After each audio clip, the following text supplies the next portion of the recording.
Hi, folks. Thanks for joining us. This is going to be a webinar on cluster segmentation for fun and profit. And thrilled that you could be here. It should take about a half an hour, and I will circulate this, and including my email. And then if you got any questions, you can ask at any point after that. So let's jump right into it. Want to start off with the thought that you can persuade people without knowing them, but to create meaning requires intimate understanding. And at Anstese, we like to talk about the idea of adding meaning to our customers and our clients' customers. When you talk about meaning, it brings on some interesting aspects to how you approach things. So when you focus on meaning, you help customers live their own values. And we know these days everybody it demands some sort of meaning from what they buy, but understanding how you can help them live their own values can be quite powerful. It also helps you bring your customers closer into the planning process. So as you're designing the services for them and products for them, it's great to have them close into the initial process so you can make sure you're getting it right for them. You also start thinking differently about knowing who they are. You want to look at not just what they look like, but you also want to know how they think and feel, and you start looking for that sort of information. You can also start using quantitative KPIs to drive creative thinking. Oftentimes, creative is associated with qualitative information, and we're talking about quantitative information in this case. You also start finding innovative ways to add value to them. So when you really know somebody, you can find new ways to be of service to them. This also helps you connect with them for a longer time because you're providing a better service for them and you're connecting with them a lot better. And you also find that your own team back at the ranch tends to rally around what really matters. When you know that you're adding meaning to people, you start looking for ways to do that together, and oftentimes helps you avoid the problem of silos. So when we talk about meaning, this is what I'm referring to. I am a pen aficionado, to say the least. I love me some pens. And I love a specific pen, especially that I've gravitated to. If you handed me a writing implement that looked like this pencil, I would graciously say thank you and then decline to use it because I don't like pencils and I don't like writing with pencils. I've got my own pen. I keep this pen with me everywhere I go, literally. And my coworkers will attest to this. So I found this pen after trying lots and lots of pens over the years, and I stuck with it because of a few things. One is it's got a fine point, and I love the fine point. You can't quite tell from the picture, but it's got three colors and a lead pencil. And it's got black, blue, and red as well as lead. And those colors help me when I'm writing and taking notes, but it also reminds me of my grandpa. My grandpa had one of those old Bic pens that had the four colors, and he carried that thing with him everywhere he went, and that was one of my biggest memories of him. And when I write with this pen, part of me thinks that whatever I'm writing had better be worthy of the influence that grandpa had on me. And so I go through this because we'll talk about this a little bit. When we talk about meaning, if you give me this pencil, you're not going to hit it. You're not going to get it right for me. But if you give me this, you've got a friend for life. And all you need to know is what this means to me. And that's what I'm talking about, the power of meaning. So in this case, we're talking about cluster segmentation. And the challenge that we face is how can we measure differences in our customers in order to add the most meaning?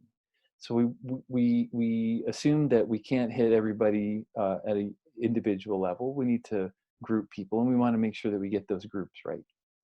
So the research objective then is going to be to find commonalities that go beneath the surface. And here's what I mean by that. It's the difference between psychographics and demographics. Below are two people, and underneath each of their pictures, which we'll reveal in a second, are their demographics. So they're both born in 1948, high household income, live mostly in London. They like international travel, dogs, sports cars, fine wines. Who doesn't? has children, married in 81, the other was married in 82. Both have been divorced. Now, demographically speaking, these folks are identical, virtually the same person. If all I'm looking at is their demographics and their surface, I would know exactly where to reach them, what they read, and I could probably guess how they like to be spoken to. The problem is they're very different people. So person A is Prince Charles, and person B is Ozzy Osbourne. So obviously the attitudes, thoughts, and motivations behind how these two gentlemen like to live their life is quite different. Well, maybe not as different as we think. But the point is, if you look below the surface, you're going to find the insights that are of most value. So when we're quantifying people, it's great if we can quantify them not just on demographics, but also on their psychographics. And here's what we're talking about when we say that. So when we're talking about cluster segmentation, essentially this quantifies a large population of all of these folks into homogeneous groups based on shared motivations, attitudes, and behaviors. Again, not on the surface demographics, but on the things that lie underneath, how they think, how they feel, how they act. Segments are also often confused with personas, and they're similar but different fundamentally. So personas, you can think of them as descriptive archetypes. And that they're going to help us empathize and tell a story about our customer. So you've seen personas where you've got this sort of stock photo of a person who fits the mold, and describing their busy life and where they like to consume information, and lots of useful information that helps tell that story. Segments are statistical clusters of people with similar psychographic characteristics. So in other words, they are folks that may look completely different from each other. And they may, on paper, or at least demographically, be widely different. But psychographically, attitudinally, thoughts, feelings, and actions are the same. So the difference is with personas usually comes from qualitative research or secondary research. Segments come from quantitative research. And we'll talk about where you can use them differently. But personas are fantastic for telling a story. They're great for inspiring creative work. They're great for inspiring some design work. The challenge is they're not quantitative, so you don't know how many people necessarily are in each persona. And segments go a step further and enable you to size how many people are actually in there and count them. So here's how you do this. First of all, you got to determine your intent. Then you gather some contextual insights about what's going on. You design and execute the survey, and then you do statistical analysis. And we'll go through each one of these. So to determine your intent, why do you want to segment your audience? Well, you would do this when you're innovating a product and you want to make sure that you get it right for the right people. Or you're building a website and you've got a few different types of users coming at you and you need to serve them properly. Or you're creating a campaign and you want to know how many people fit within this specific segment so that you can target your media spend appropriately.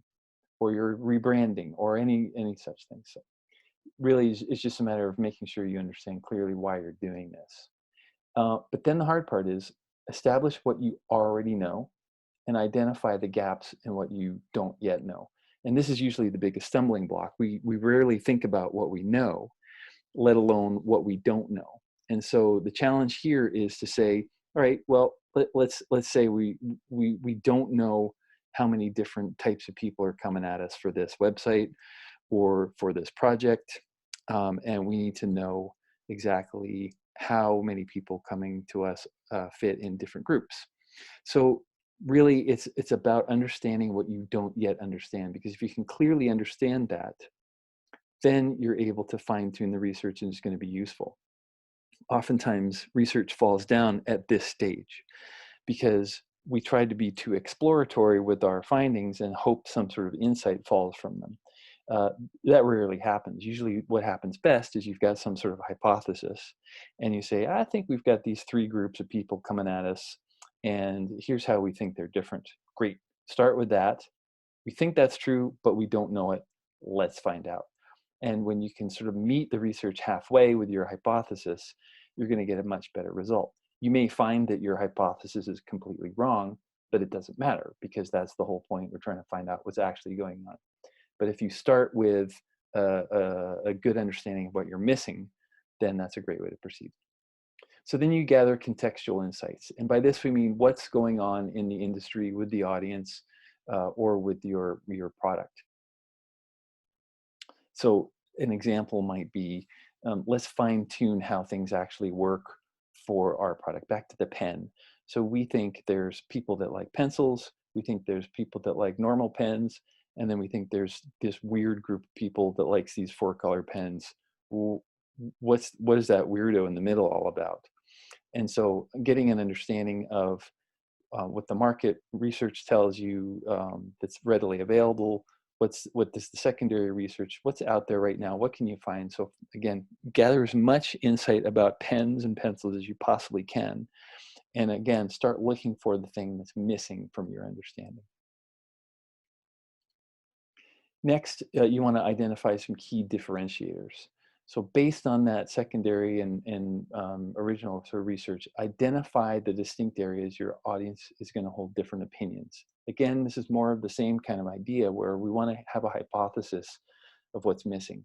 So we think pencil people are like this, and we think pen people are like this, and we think those weirdos in the middle of like 4-color pens are like this. And understanding where they're going to have different opinions and different thoughts is going to be the key to us then crafting the instrument to be able to find out if we're right or not. And if you look at it from the perspective of opinions, then that helps you understand what this is going to mean to people. So for example, if my opinion is a pencil should only be used in very rare circumstances. And if you give me something that's only a pencil, it's useless to me. Whereas some folks that like pencils think, pencils are it because whatever reasons. So getting into their opinion and what we think their opinion is, not what they look like and not what their demographics are, but really what's driving their thinking about this product, that's the key. So next, then we design and execute the survey.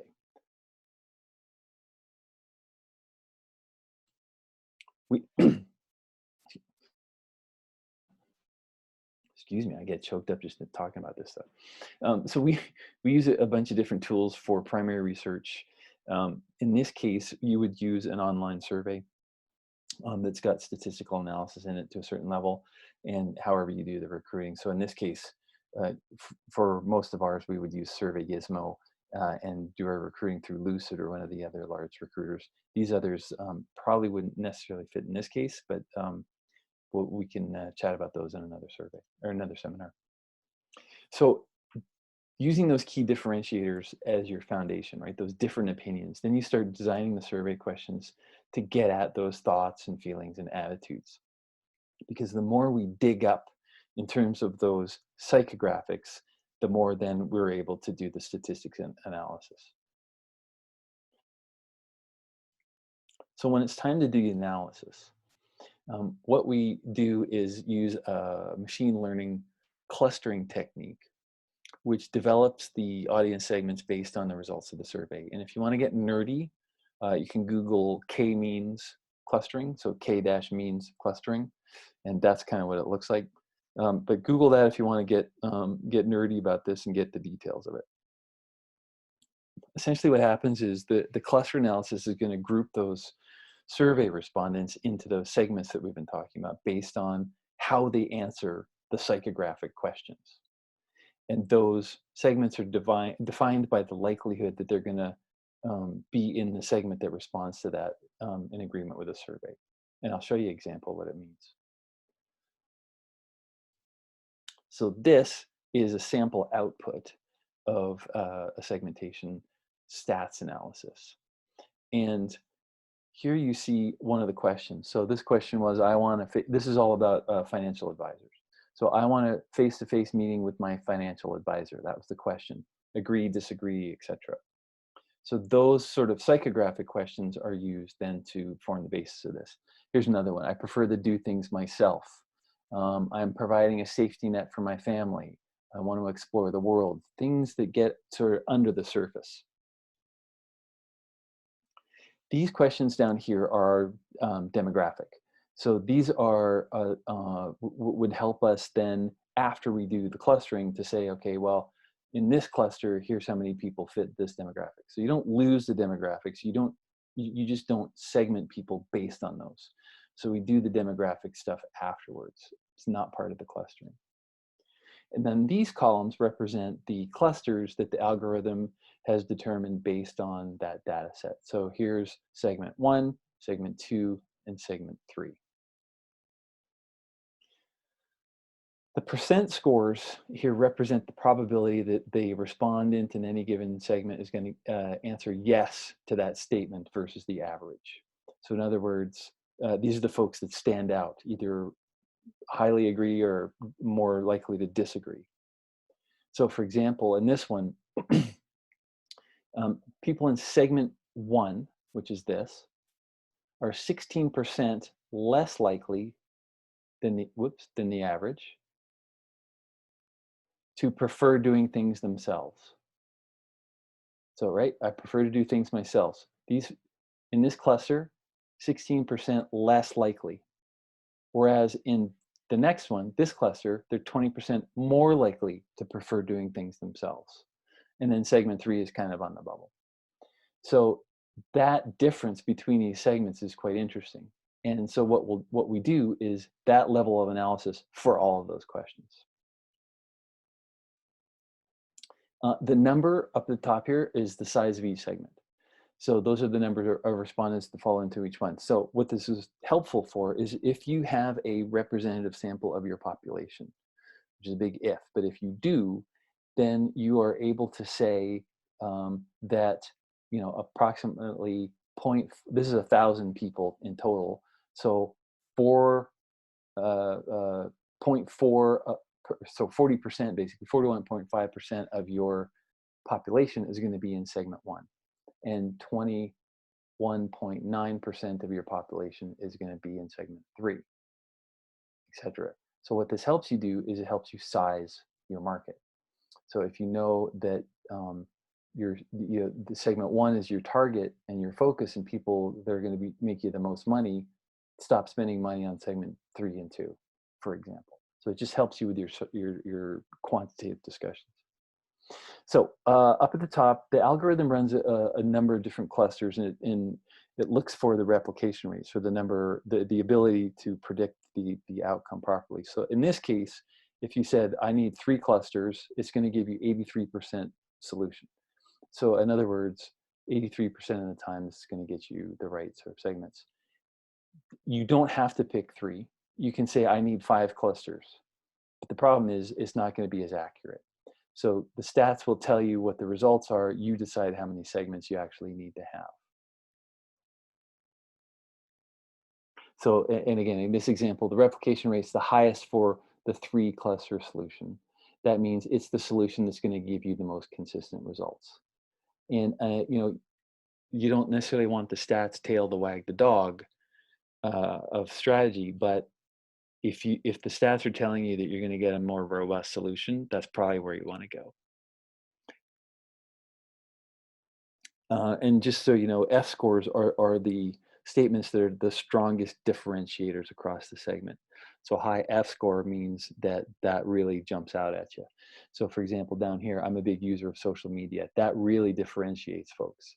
So, and you can see segment 1's 14%, segment 3 is minus 14%. And then up here at the top, I get a lot of information online and from mobile devices, big differentiator. And you can see segment 2 is plus 28, segment 3 is minus 32%. So the F-score sort of helps you to see which of these important ones are more important. You can also use this for further surveys, which is really cool. So if you get another survey coming up and you want to know the segments that are filling out your survey, you can ask these same questions, which will help you predict which segment they fall into. Completely different survey, but you're asking the kind of questions that will help you guess or estimate which segment they're coming into. So once you've got your segments quantified and you have a classification tool, you can use this for as long as it holds valid with all of your further testing, which is really cool because then your surveys all of a sudden take on an extra dimension because you know the segments that are answering it. So you don't have to just stick with the demographics. You can carry the psychographics forward for the rest of your surveys. And then in terms of activating this, it gives you confidence in your audience groups. So, and this is where segmentation can help versus personas. Personas are great for being descriptive, but you don't know how many people are in there, and you don't know for sure how they're different quantitatively. So this gives you a lot more confidence. It helps you target your customers based on what matters to them. So again, Prince Charles versus Aussie, we don't need to target them based on their surface. We need to target them based on what lies beneath. You can cross-reference your research based on your audience type. So once you've got that classification tool, then your further research can leverage that exact same tool, and you can start looking at how your audiences are differing and being the same. And then you can create meaningful experiences with those segments in mind, which is the whole point of this, is to make sure that you don't hand me a pencil or hand me a single colored pen, that you hand me that sweet 4-colored pen. And if you really asked me and you got to know me, you would know I don't want blue, I want green. So if the Stology pen people are listening, word to the wise. So getting it done. So think about what you mean to your customers, which is something that we don't always do. What role do you play in your life? What role do you give them? What meaning do you bring to them? So the pen people connect me to my grandpa. That's very powerful. Do they know that? I doubt it. If they ask me, I would tell them, and that would help them make sure that they get it right for me down the road. Okay, so then decide what you want to adjust. So the pen people, let's say they do find they want to talk to me. Well, let's say they find that they need to adjust the colors on that pen. Well, let's start talking to people and find out what they actually need to have in terms of the colors. Identify your customer base, so make sure you know who you're talking to. Get in touch with us. Give us 3 to 6 weeks and we'll crack it out for you. And because I'm re-recording this, there aren't any questions, which is too bad. But I think the main question that comes up is how do we make sure to do the process right? And I think the key is, start thinking about what meaning you bring, and if you don't know, identify that. Make sure you know what you don't know. And that is the key to research success, because once you know what your gap in understanding is, then you can start filling that in, but you got to do that thinking up front. And if you can do that, then the result's going to be great. Anyway, here's how you get in touch with me. I'm at mzabo@anstis.com. mzabo@anstis. Actually, we're .ca now. So you can hit me at anstis.ca or anstiscom.com. Either one will work. And I appreciate you hanging out with us. And I hope this is super helpful. Look forward to hearing from you. Take care.